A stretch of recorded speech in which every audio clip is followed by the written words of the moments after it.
अकाल जी।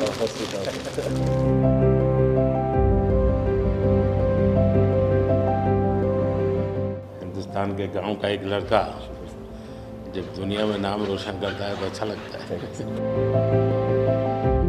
और आप तो नसीब वाले हो जी, आपके परिवार ने आपका नाम दिलजीत रखा तो आप जीतते ही जाते हो लोगों को।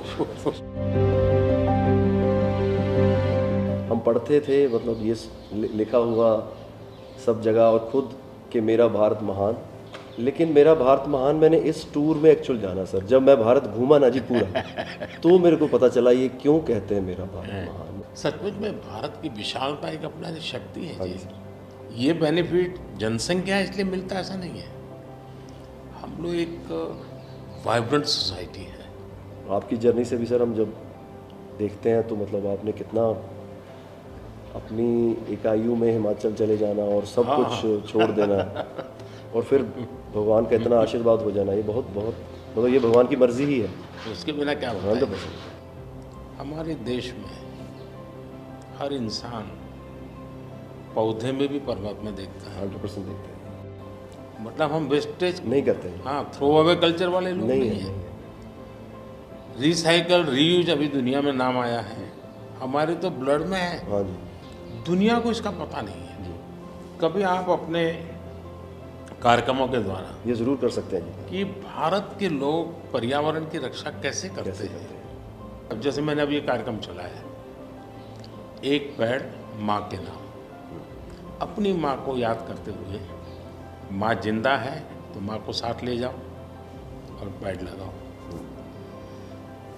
माँ की जीवन समृद्धि बन जाएगी वो।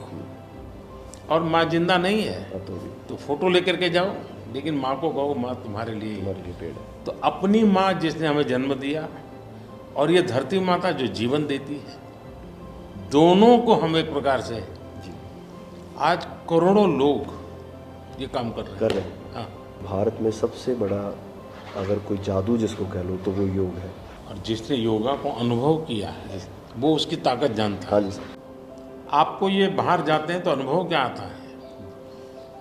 संगीत के इतने बड़े समारोह में जाते हैं तो बाकी लोगों की भाषा, उनकी स्टाइल, नए इमोशंस होते हैं। जी जी सर, मेरे को लगता है सर जैसा उन्होंने बना दिया एक कोचेला को एक फेस्टिवल, या और भी फेस्टिवल्स बड़े होते हैं, हम तो बहुत ज़्यादा बड़े कर सकते हैं यहाँ पे सर। और लोग दुनिया भर से ट्रैवल करते हैं ऐसे फेस्टिवल्स के लिए। तो हमारा तो इतना रिच कल्चर है, अगर हम ढाबे में बैठ के भी खाना खा रहे हैं और कोई राजस्थान में गा रहा है तो इतना सुरीला गा रहा है कि बंदा बोलता है कि मैं गाना छोड़ दूं यार, ये इतना अच्छा गाना गा रहा है। और मैं प्रोफेशनली गाता हूँ, ये बंदा प्रोफेशनली गा भी नहीं रहा और मेरे से अच्छा गा रहा है। इतनी ज़्यादा उनके अंदर कला है। वो लोग बना के बैठ गए, और अगर हमारे इधर कोई ऐसा डेवलप होगा तो दुनिया भर से लोग, मेरे मन में कल्पना है, आ सकते हैं सर। मैं सोच रहा था कई वर्षों से, लेकिन अब वो मैं इसको कर रहा हूँ। वेव्स, मेरा मत ये है कि इतना बड़ा देश और दुनिया की सबसे ज़्यादा फिल्में यहाँ बनती हैं। हाँ जी सर। दुनिया में सबसे बड़ी क्रिएटिव इंडस्ट्री यहाँ है जी। तो मैं यहाँ वेव्स एक बहुत बड़ा मूवमेंट खड़ा कर रहा हूँ और दुनिया की क्रिएटिव वर्ल्ड को मैं इकट्ठा करने वाला हूँ अप्रैल में जी। अब दुनिया का क्रिएटिव वर्ल्ड का सेंटर हिंदुस्तान।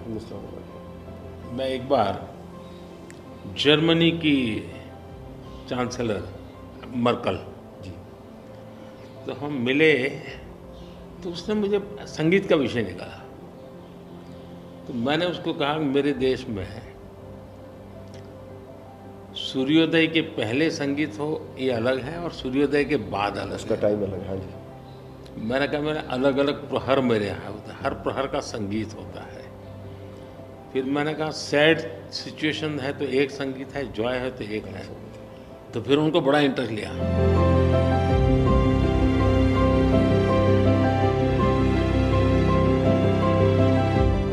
मैं सचमुच में साहबजादों का जो बलिदान है जी सर, लेकिन सिख परंपरा ने उसको जिस प्रकार से निभाया है जी, अद्भुत है। मैं तो पंजाब में रहा हूँ तो मुझे मालूम है, माता गुजरी और 7 दिन तक लोग सोते नहीं और घर, सच्ची नीचे सच्ची सोते ज़मीन हैं। पे सोते हैं जी। हाँ जी, हाँ जी, मुझे खुद को बड़ा इमोशनल अपील करता था। हाँ जी, तो फिर मैंने यहाँ आकर के 26 दिसंबर को हाँ जी, बात वीर बाल दिवस मना था। हाँ जी, और मैं देश के हर बच्चा को चाहता हूँ कि वो समझे कि कैसे वीरता होती थी, जी सर, आस्था क्या होती थी।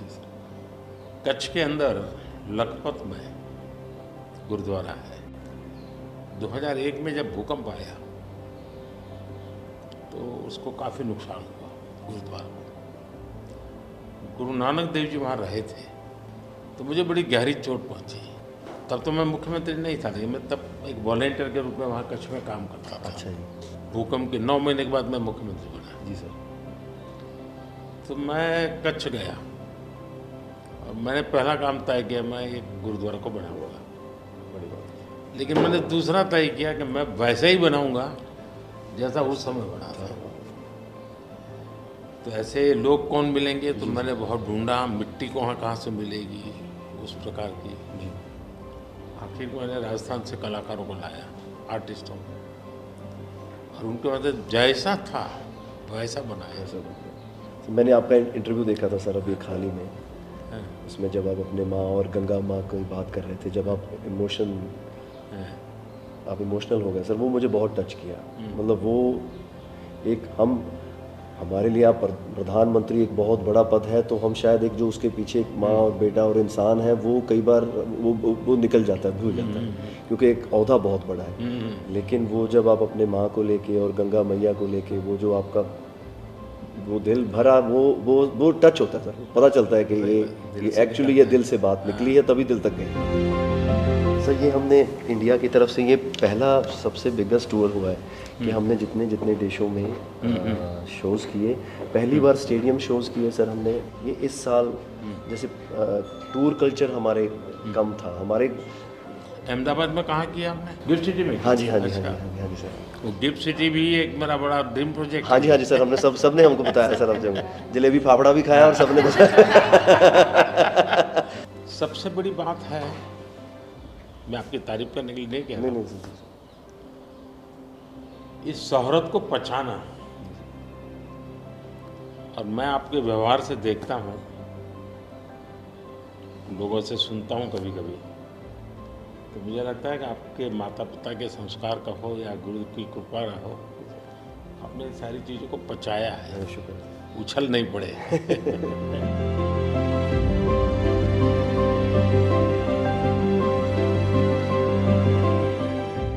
ਉਹ ਕਹਿੰਦੇ ਕਿੱਥੇ ਹੈ ਤੇਰਾ ਰੱਬ ਦਿਸਦਾ ਹੀ ਨਹੀਂ, ਮੈਂ ਕਿਹਾ ਅੱਖਾਂ ਬੰਦ ਕਰ ਧਿਆਨ ਧਰ ਮਹਿਸੂਸ ਕਰ, ਇਹ ਮਸਲਾ ਬਾਹਰ ਦੀ ਅੱਖ ਦਾ ਨਹੀਂ ਅੰਦਰ ਦਾ ਹੈ, ਮੈਂ ਕਿਹਾ ਅੱਖਾਂ ਬੰਦ ਕਰ ਧਿਆਨ ਧਰ ਮਹਿਸੂਸ ਕਰ, गुरु नानक ता अंग संग है, तू ही बस गैर हाजिर है, गुरु नानक गुरु नानक गुरु नानक।